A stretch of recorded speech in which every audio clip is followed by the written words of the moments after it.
As Pastor Matt said, my name is Amanda. I lead our children's ministry here. My husband and I, we have 5 children, and we have a picture of that. That would be my handsome husband, Jose. And then our kids are Annie, Josh, Ari, Johnny, and Abby. And just to let you guys know, I told the kids after I'd already submitted the pictures because I knew I was going to hear, a lot of fussing about it. So I'm pretty sure none of the kids were satisfied with any of the pictures I put up there. But they look so cute, guys. So we love kids. And we also decided to respond to a need in our county, which is to foster. So my husband and I have been fostering for about 4 to 5 years, and I want to show you a few pictures of our foster kiddos. Now you'll see hearts up over their faces, and that's simply 1, to respect their privacy, and 2, to abide by DFACS policies. And so our first foster daughter was with us for 10 months. Our second foster daughter was with us for almost 2 years. And our next one, this was our first experience with a sibling group of 2. They were 2 and 4 and were with us for about 3 months. And my kids still watch videos of the time that they were with us because it always makes them laugh. And then last but certainly not least is our most recent little guy. He is 4 years old, and he has been with us for about 2 months. What I always like to share with people is when it comes to fostering, it is hands down, I'm not even gonna lie to you, one of the hardest things we've ever done, but it is equally one of the most beautiful, one of the most rewarding things we've ever been able to be a part of, because we get a front row seat watching God move in their hearts and through them, and just to see his goodness and his faithfulness through it is really such an honor to be a part of. This morning, I want to invite you guys in a little bit on our fostering journey. And so with our first foster daughter, as I said, she was with us for about 10 months. The goal with fostering is always reunification with the bio parents when possible. And my husband and I, we feel, at least for this season, that we are called to be a bridge to either help kids reunify or to help kids become adopted and find their forever family. And so whenever she transitioned from our home, she went to an adoptive family. And as we all know, we live in a fallen and a broken world, and things get hard and things don't always go the way that we thought they would. And so unfortunately, that didn't work out. They were an amazing, incredible family, but it just didn't work out. And so now she is back in foster care, and they had moved out of state, so she's actually out of state as well. And so really at that point, it came down to, okay, am I gonna trust God with this? And I really did. No, I'm just kidding. I really didn't, guys. I wanna be really honest with you guys this morning and be vulnerable. As much as I would love to say that I did, I didn't. And instead, I started doing something that, maybe some of you in here can relate to. I started trying to control. I was kind of in a panic over it, and I was holding on to this, and I just remember having so much anxiety and stress and fear and feeling like, all right, if I don't get this figured out, if I don't, figure out how to connect with her case manager, how to, maintain that relationship with her, what's gonna happen to her? That should have been my first red flag. And so we ended up getting in touch with her case manager out of state. And we, through the generosity of our extended family, we were able to send her like the coolest Christmas package ever.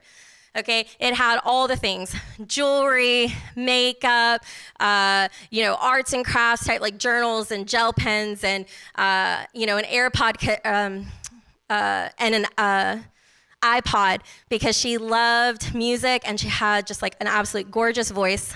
And so we were really excited about that. But honestly, the one thing that I was the most excited about in that entire box was a sentimental thing.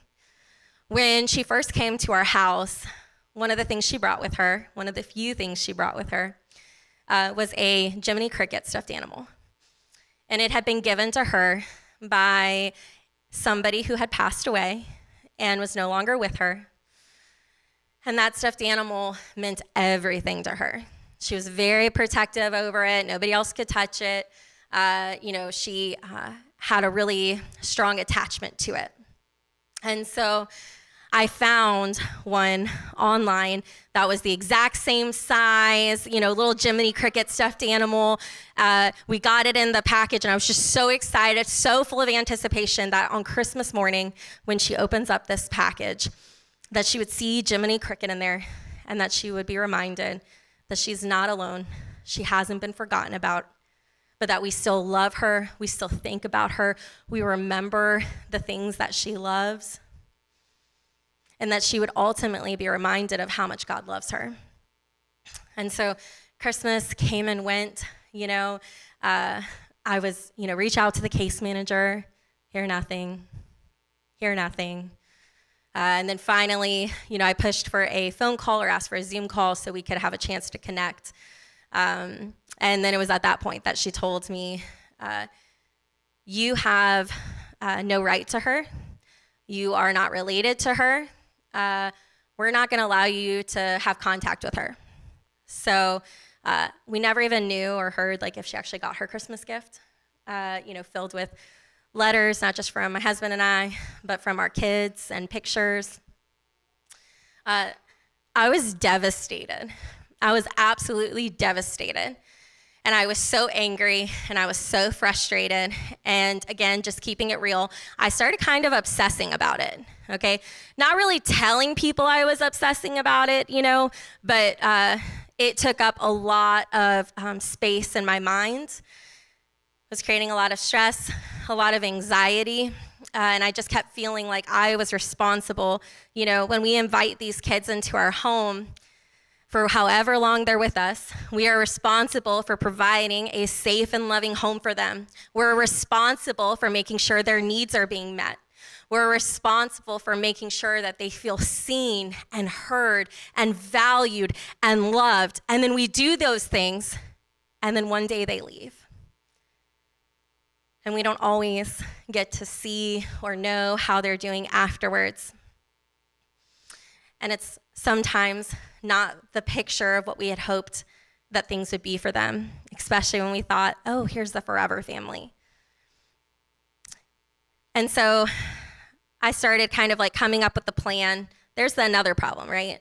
I started coming up with the plan by myself, not inviting God into that, not really inviting, I say not really, definitely not inviting Jose into that, until I had it and I was ready.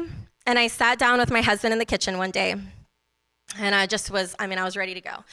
I had already looked at my calendar at dates, and I was like, okay, you know what? That case manager, she doesn't want to work with us. I know it's in her best interest. I'm not going to give up on her. And so here's what I'm going to do. You're off on these days. So what I'm going to do is I'm going to drive out of state. I'm going to go to the DFACS office, and I'm going to talk to the case manager face to face. Because I just, maybe if she hears my heart behind this, and I can explain a little bit more of her background and our time together, maybe she'll allow us to maintain a relationship. And you know what? If she doesn't want to listen to me, that's fine. I will talk to every case manager in that place until somebody is willing to give me the time of the day and to actually sit and listen. All right, it's out there. This is what we're doing. I'm ready. And Jose looks at me. Loving, but kind of harsh, right? A little harsh. And he's like, yeah, you're not going to do that. That's what crazy people do, Amanda. And I kind of I wanted to be but crazy in a good way, right? Crazy compassionate, crazy loving maybe. No, just crazy. And he decides to press in a little bit more. And he tells me, if this is how it's going to be when we foster, that when we get kids and it's time to let them go and trust God, if you're not going to be able to let go and trust God, then maybe we don't need to foster anymore. It's not healthy for you, and it's not healthy for our family when you're carrying that stress and that anxiety. Ugh, guys, it's the worst sometimes when your spouse is right in the worst moments. You don't want them to be right. But I knew and I could feel like that truth washing over me. And so, what about you? What kind of thing do you control? Is it kids? Is it a spouse? Is it maybe a job that maybe you struggle with letting go, even though it's creating a lot of stress and anxiety in your life? Is it a relationship that was once beautiful but has now become toxic? Do you feel responsible to fix everybody else's feelings and emotions around you because you never learned how to sit in the hard feelings yourself? What I think we can be encouraged by this morning is that we're not the only ones who struggle with control or with letting go or trusting God. We're going to focus in on Abraham and Sarah, who were imperfect people, who we're going to read about a moment that they had a hard time trusting God with too. And guess what? God still used them to fulfill his plan and his purpose. And I think that's so encouraging. We're going to go into Genesis chapter 16. But before we do, let me give you a quick little backstory. God told Abram, if you trust me and you follow me to this land, I will bless you with more descendants than stars in the sky. And Abram trusted God and followed him. But as the years went by, no child. I have a promise, but I don't have a child. Can we also talk about how amazing God is? That this promise he gave him literally had a visual reminder. Every single night, they could look up at the stars and be reminded of God and what he was promising to do in their life. I just think that's also really cool. Psalms 23. I think a lot of us probably know it and love it. The Lord is my shepherd. I shall not be in want. He makes me lie down in green pastures. He leads me beside quiet waters. It's so beautiful to talk about how the Lord is our shepherd. It's beautiful until we have to admit and acknowledge that we don't like when he's our shepherd, when he's leading us on paths that we don't want to go. I can say the Lord is my shepherd when things are going well, but what does it look like when things aren't going well? Do I drag my feet? Do I trust him? Genesis chapter 16, verses 1 through 4. Now Sarai, Abram's wife, had borne him no children, but she had an Egyptian maidservant named Hagar. So she said to Abram, the Lord has kept me from having children. Go, sleep with my maidservant. Perhaps I can build a family through her. Abram agreed to what Sarai said. So after Abram had been living in Canaan 10 years, Sarai, his wife, took her Egyptian maidservant Hagar and gave her to her husband to be his wife. She decides she's going to control instead of trusting God. She trusts more in her own ability to hurry up God's promise and to execute it than she does trusting God, who's the first one that gave her that promise to begin with. Verses 4 through 5. Abram slept with Hagar, and she conceived. When she knew she was pregnant, she began to despise her mistress.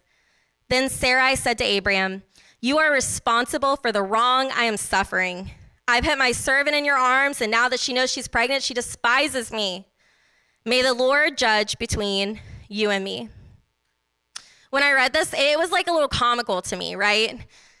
It was Sarai's idea in the first place. She's the one that encouraged Abram to sleep with Hagar. And now that it's all been done, now that she's seeing that her plan is turning out a little different than she had imagined, now when it comes down to it, she's pointing the finger at Abram and she's like, it's all your fault. It is all your fault. I'm sure with every marriage in here right now, I'm sure none of you guys can relate to that at all, right? Blaming the other spouse when you're probably just as equally responsible in some of those moments.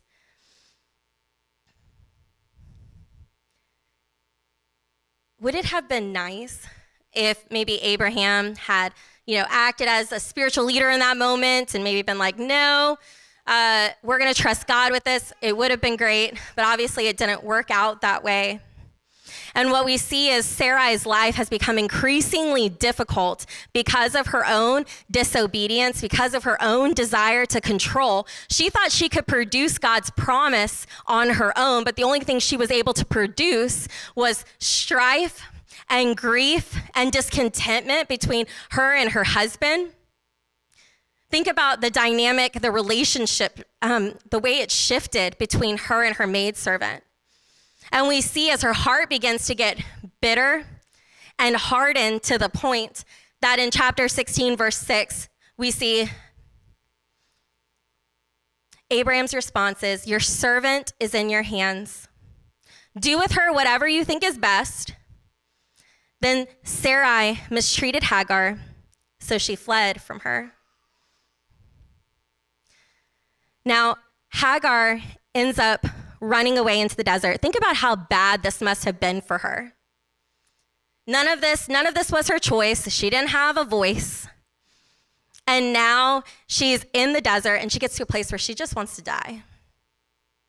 And what I love about God, again, is how faithful he is, that he met her in her darkest, most broken moment. He showed up and he was there for her, even when Abraham and Sarah weren't. And I think that's a good reminder for all of us today. There's going to be people that sometimes hurt us or let us down, but we can remember that God doesn't. And sometimes that hurt may come from another person in the church, but that doesn't mean that that's a reflection of who God is. He is always faithful. He is always present. His love never, ever changes. Now I want you to focus in a little bit on Abraham and Sarah. At this point, their names have been changed. God has changed it where it used to be Abraham and Sarai. In chapter 21, verses 1 through 2.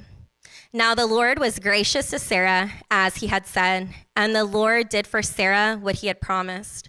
Sarah became pregnant and bore a son to Abraham in his old age at the very time God had promised him.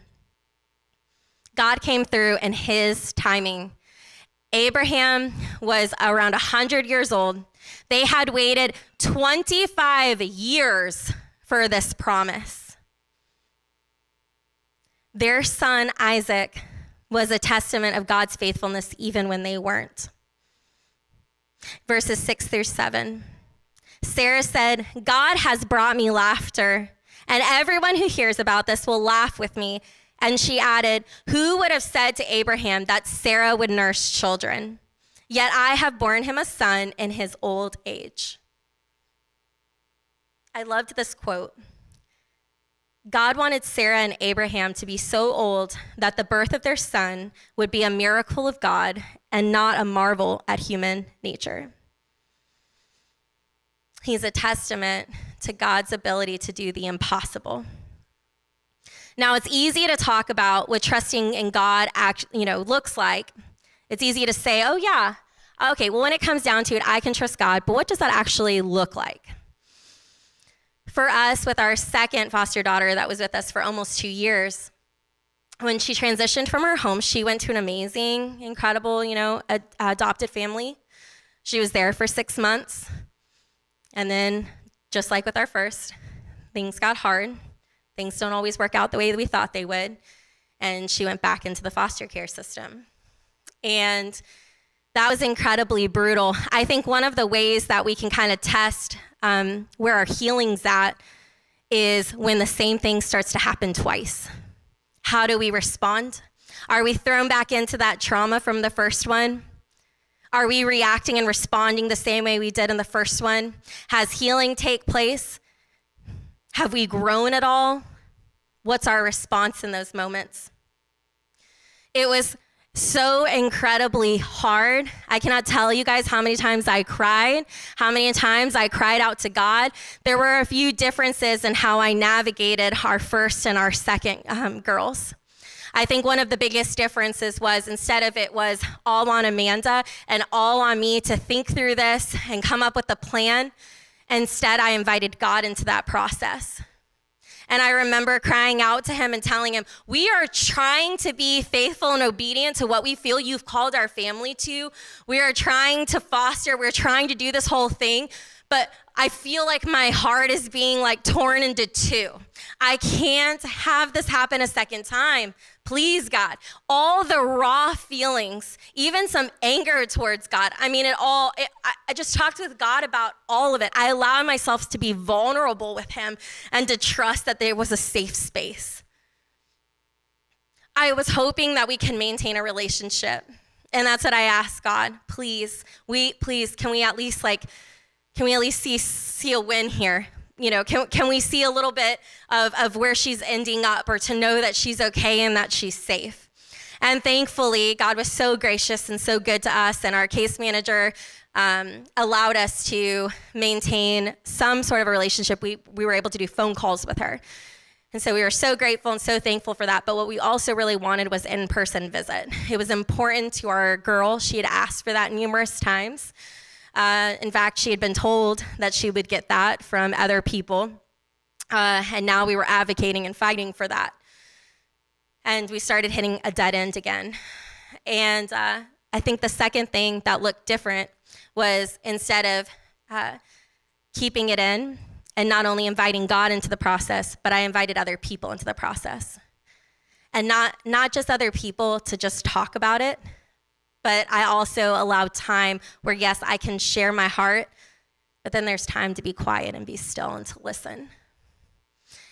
And I allowed myself to trust other people who have wisdom and discernment and let them speak into my life as well. And I remember arriving at a certain place where I said, all right, I'm going to send one more text message asking if we can do an in-person visit. You know, we know that calls are being supervised, and we want to make sure that she's actually okay and not just saying that because somebody's in front of her listening to what she's saying. We want her to know that we love her, that we weren't just committed to her for that time, but we'll be committed to her, you know, as long as we're allowed to, and that we'll never stop loving her and praying for her. So I'm going to send one more text asking if we can do a visit in person. And if she doesn't respond, if I don't get a text back, or she says no, I'm not going to keep pushing it. I'm going to take a step back, and that doesn't mean that I don't care. It means that I'm saying, all right, God, I'm going to take my hand off. I'm going to let go of this thing, and I'm going to trust that you have a plan that's greater than mine. Even if I never get to see what your plan looks like on this earth, I can trust that you will come through, that you love her even more than I do. Same with our first. And, you know, sometimes I reflect on our first, and I think about, you know, maybe for her, maybe God didn't allow that contact because maybe it actually would have hindered something he was trying to do in her life. Maybe it was protection. Maybe it was him trying to draw her heart closer and prepare her for the next family. But it's hard when our plan doesn't look like God's. And so I sent that text knowing that the people I shared with were going to hold me accountable. And how many of us know when you're actually invite other people into some heavy things in your life and you're willing to allow them to hold you accountable, it's hard. It's hard to do it at first, but I think there's relief you find in there. There's like a safety net. It's easy to tell people and ask people to hold us accountable for the easy things, but I'm talking about the things that are buried so deep in our closet that we hope that nobody ever knows about. That's the kind of vulnerability I'm talking about. I'll be honest, I didn't send that text right away. I held on to it for a minute because I knew I was going to have to trust God. And I knew that I had to be able to reach a point where I said, no matter what it looks like, no matter what our relationship looks like, you're still good, you're still faithful, and I still love you. After I sent that text, I heard back. And the case manager said, just completely shifted and changed and said, you know what? We've had further discussion, and we do think that it's healthy and beneficial for you guys to stay into contact with her. We think, you guys are a great influence in her life, and so we are going to allow that contact. In fact, how does 10 days in June sound? And I remember being so excited and oh my gosh, God, thank you so much. That I was like, okay, do I text back right away or do I give it a minute? I'm just so excited. I'm ready to jump on this right now. So I gave it about 10 seconds and then I responded, yes, yes, yes, yes. Whatever dates work for you, we're cool, whatever. So we got to have her for 10 days. And it was absolutely amazing to be able to pour into her, to love on her, to remind her of how much God loves her. We had an amazing time. And what was so cool to hear about was that when she went back to her environment, they said she came back looking happy and refreshed. And so I waited a couple weeks because I didn't want to seem crazy. And I asked, can we have another visit with her in July? And so we get her for another week later this month. And we are just overjoyed, so excited. And I look back to these 2 times with our girls, and I see there was such a big difference. And I think that there's people in here today that you're fitting into that same boat, some of that same tension, where you're holding it all together. And you think if you let go of this thing that everything's gonna fall apart, but it's not. Can you imagine what your life would look like, what the people's life around you would look like if you gave up control over your kids? What would it look like to see them flourishing? If you gave up control of your spouse, what would it look like to see them flourishing and who God designed and created them to be? Not who you want them to be, but who God created and designed them uniquely to be. What would it look like to let go of that job, of that relationship, and to trust that God has something even better out there for you? I love looking back at Sarah's response to when she got the promise she had been waiting for. She's full of laughter and joy. And some of us sitting in here are kind of like, laughter and joy, what's that? It's been a minute since I've experienced that. Maybe you don't even realize how long it's been since you've experienced joy or laughter in your parenting, joy or laughter in your marriage, joy or laughter at work, in that extended family member relationship with a boyfriend or a girlfriend. But I believe that God wants to give you that joy and that laughter in that area today. But you know what we have to realize is that the reason we're not experiencing joy and laughter in that area is because we're holding on to it so tight that the thing we think we're protecting is the thing that's actually destroying us. This is the reason that we're not experiencing breakthrough. This is the reason we're not experiencing joy and laughter. So I want to ask you, what would it look like today to let go and to trust God? In just a moment, we're going to have some time to just sit with God, to have communion. Our prayer stations are open. And in that time, I would encourage you to ask God, what am I holding on to that I need to let go of? Chances are a lot of us in here, we already know what that thing is. And if we don't, I can almost guarantee your family probably sees it and knows it too. Maybe what God has promised you, or that answer to prayer, it might be just around the corner, or maybe we fall a little bit more in line with Abraham and Sarah, and maybe it's going to be a little bit of a wait. Maybe that answer is 20 years from now, but we can trust that whatever God has promised, he will be faithful to fulfill. Maybe as you're sitting there, you need almost like a physical act of letting go. And I would encourage you, come down to our prayer stations. Write down that thing, that person, whatever it is that you've been holding on to. And as you walk away, it's like a physical act of you saying, all right, God, here it is. It's so hard to let go, but I'm gonna do it. I'm gonna let go and I'm gonna trust you.